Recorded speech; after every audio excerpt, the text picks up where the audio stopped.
ओळखीतल्या पोरासोबत निघून जाताना 6 महिन्यानं आम्हाला नोटीस पाठवता घरी प्रॉपर्टी हिश्श्याची. एक लक्षात ठेवा पोरिओ, आम्ही जी रात्रंदिवस कष्ट करून मेहनत करून पैसे मिळवलेली प्रॉपर्टी गोळा केलेली ती तुम्ही निघून गेलेल्या फकीरा करता नाही, आम्ही पैदा केलेल्या अवलादीसाठी सारं मिळवलेलं आहे. आम्ही आमच्या पोरांची प्रॉपर्टी आम्ही दान करू नाही शकत कोणाला. जरा भान ठेवा, जायचं असेल स्वप्नात सुद्धा माहेराकडे वळून पाहायचं नाही. स्वप्नात काय ला तुम्हाला लढायचं, काही चूक झाली का? तुमचा जन्म झाला त्यावेळेला इज्जतीची नाही.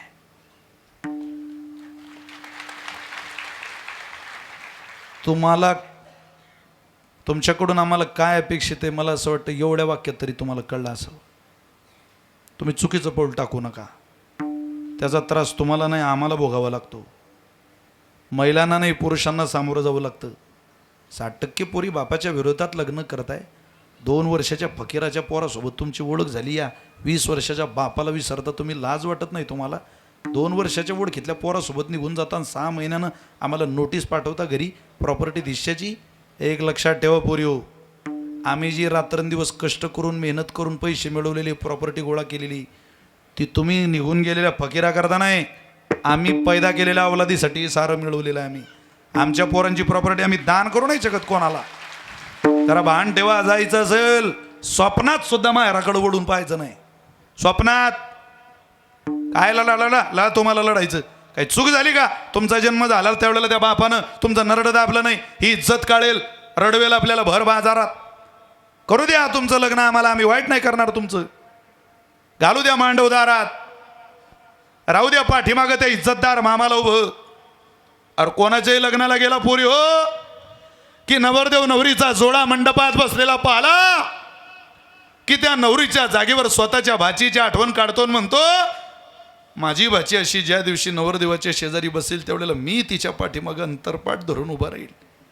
तुमच्या लग्नात तुमच्या पाठीमागं उभं राहायची हौस करणाऱ्या मामाचं स्वप्न पूर्ण नाही करत तुम्ही. निघून जाताय. तुम्ही 5 वर्षाच्या होत्या त्यावेळेला रानातून दमून आलेला माणूस घरात पडला की तुमची आई म्हणायची, रामभाऊ काकांच्या वाड्यात लग्न आहे, जरा धावायला जा, पंक्ती वाढायला जा, स्वयंपाकाला जा. तो म्हणतो मी रानातून आलो ग. येऊ द्या रानातून. आज लग्न रामभाऊ काकांच्या घरात आहे, उद्या आपल्या वाड्यात आहे. 5 वर्षाच्या होत्या पोरी हो, तेव्हा दुसऱ्याच्या पंक्तीत वांगेन कांदी चिरणाऱ्या बापाची कधीतरी आठवण ठेवा. दुसऱ्याच्या पंक्तीत वाढायला बाप, तुमच्या लग्नात लोक वाढायला यावी याच्या काळजीनं याच्या चिंतेनं वाढत राहतो. मला काय सांगावं आता. तुम्ही काही करोडपत्याच्या अवलादी नाही, तुम्ही मध्यमवर्गीय माणसांच्या मुली आहात. करू द्या या आईला जरा तुमच्या लग्नाची हौस. घालू द्या चांगला काठापदराचा शालू एखादा तुमच्या लग्नात. तुमची माय कधी बीडला स्वतःचा स्टुडिओमध्ये फोटो काढायला गेली नाही, बेडरूममध्ये लावायला. तिचा फोटो एखादा ती मेल्यावर तुमच्या घरात शिल्लक राहावा असं जर वाटत असेल तर हे विशाल महाराज खोलीचं कीर्तन आहे, 100% खरं आहे.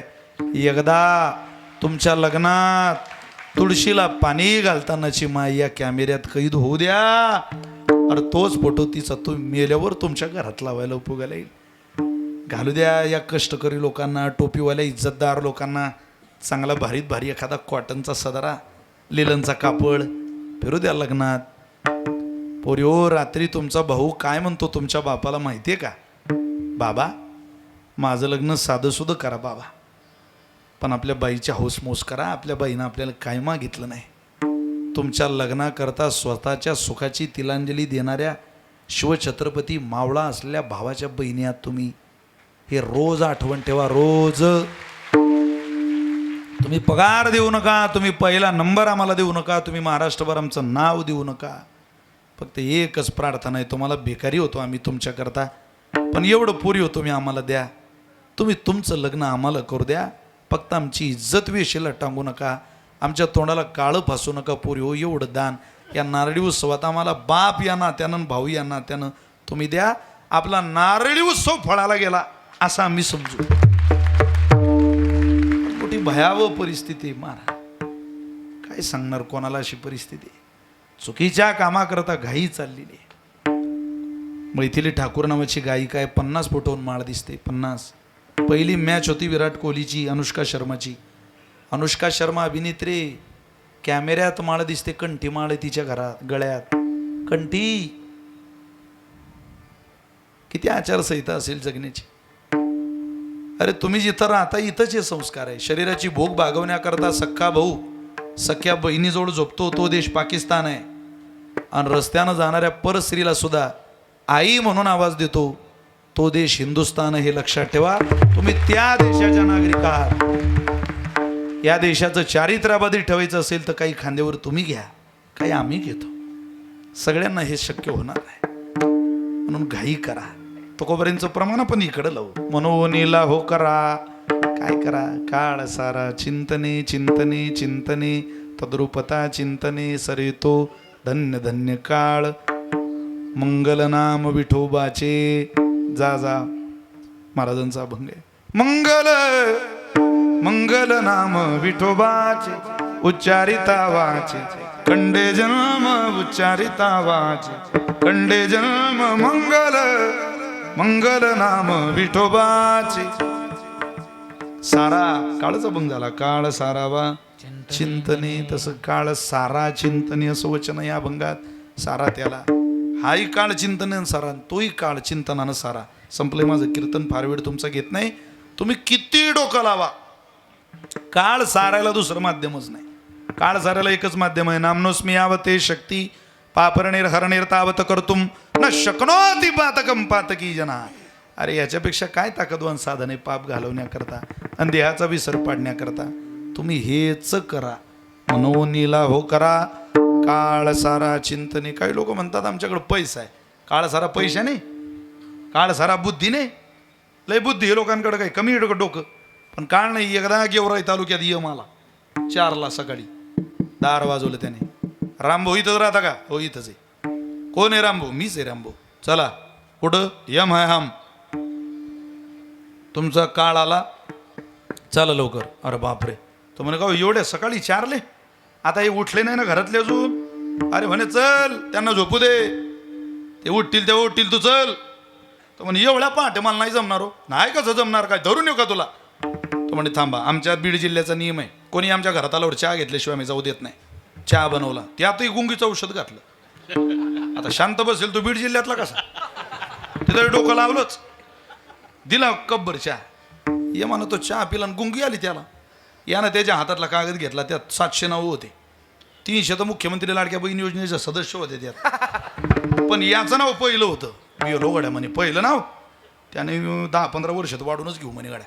पहिल्या क्रमांकाचं नाव खोडून टाकू आणि सगळ्यात शेवटी लिहू. यानं सगळ्यात शेवट नाव लिहिलं. त्याच्या हातात तो कागद दिला. 20 मिनिटांनी तो भानावर आला. आमचे प्रल्हाद बोस सांगायचे. त्यानं कागद घेतला हातात. तो म्हणे अरे वो क्या पिलाय बे तुमने मेरे को? अरे हमारी इधर नहीं हो. मी लय खुश झालो तुझ्यावर. अगोदर मी ही यादी वरून चालू करणार होतो, पण मी आता ठरवलं वरून नाही. काळ सारा बुद्धीने नाही, काळ सारा पैशाने नाही, काळ सारा चिंतने. हाय काळ चिंतनेने सारा पण तोही काळ चिंतनानं सारा. का पण आमची जबाबदारी पालनाची नाही चिंता ठावरिता देवाचा. अरे आपलं पालन पोषण करण्याची जबाबदारी सर्वस्वी पांडुरंगाची आहे. काय कोणाकडे लक्ष देता आणि कोणाकडे तुम्ही पाहता? हिसकावून घेऊ नका, त्याच्यावर सोडा. तो सगळं करतो. इथं हिसकणारी माणसं भेटतात. एक उदाहरण सांगतो, सेवा आवरतो. 3 जणांनी बासुंदी बनवली. खूप बासुंदी पिले. इतकी बासुंदी पिले की त्यांच्या बासुंदीने त्यांना आता बासुंदीचं नाव काढलं तरी वांती होईल इतकी बासुंदी पिली. ते म्हटलं आता बासुंदीचं आता नाव काढायचं. एक ग्लासभर बासुंदी उरली. ते म्हटले बासुंदी कोण पेईल आता? ते म्हणत एक काम करू, आता 3 जण झोपू. ज्याले चांगलं स्वप्न पडलं तो बासुंदी पिन. 3 जण झोपले. 2-3 तासाने त्यातले 2 जण उठले. त्यांनी ग्लासावरचं झाकण बाजूला केलं. ओमापूरकर ग्लास रिकामा होता, बासुंदी नाही त्याच्यात. अरे ते म्हटले बासुंदी कुठे? त्या दोघांच्या मध्ये तिरमक झोपलेला होता. नाव बदलू का? ठीक आहे ना. त्यांनी उठवलं. तिरमक उठ बाळा, बासुंदी कुठे रे? तू म्हणे ती मी पिलो. अरे पण आपलं काय ठरलं होतं? तिरमक ज्याले चांगलं स्वप्न पडीन तो बासुंदी पिल. तू बासुंदी पिला कसं काय रे?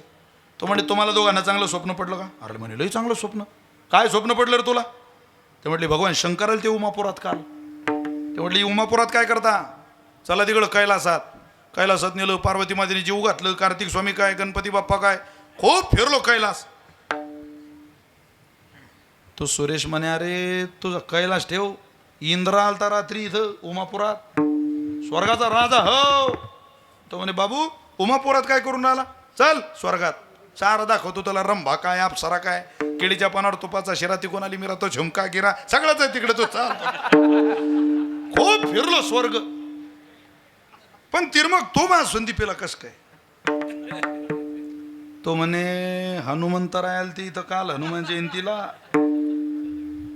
गदा घेऊन, आणि ते मला म्हणत तिरमग तू बासुंदी पेत की रट्टे खात, दोघीपैकी काय करत सांग. तो म्हणे मी बासुंदी पेतो.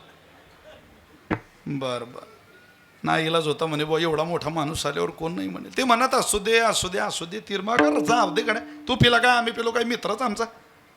पण का रे तिरमग नुसता आवाज दिला नाही का, अरे हनुमंतरायाचं दर्शन झालं असतं. तो म्हणे एक नाही 10 आवाज दिले, पण हा कैलासातून तू स्वर्गात. माझ्यासारख्या गरीबाचा आवाज इतक्या दूर कधी जाईल म्हणे कडा. त्यापेक्षा मी म्हटलं तुम्हाला आवाज देण्याच्या भानगडीपेक्षा आता बासुंदी हाणून गेल बरी. प्रपंचामध्ये ओरबाडून घ्यावं लागतं, आणि परमार्थामध्ये पाये प्रसादाची वाट.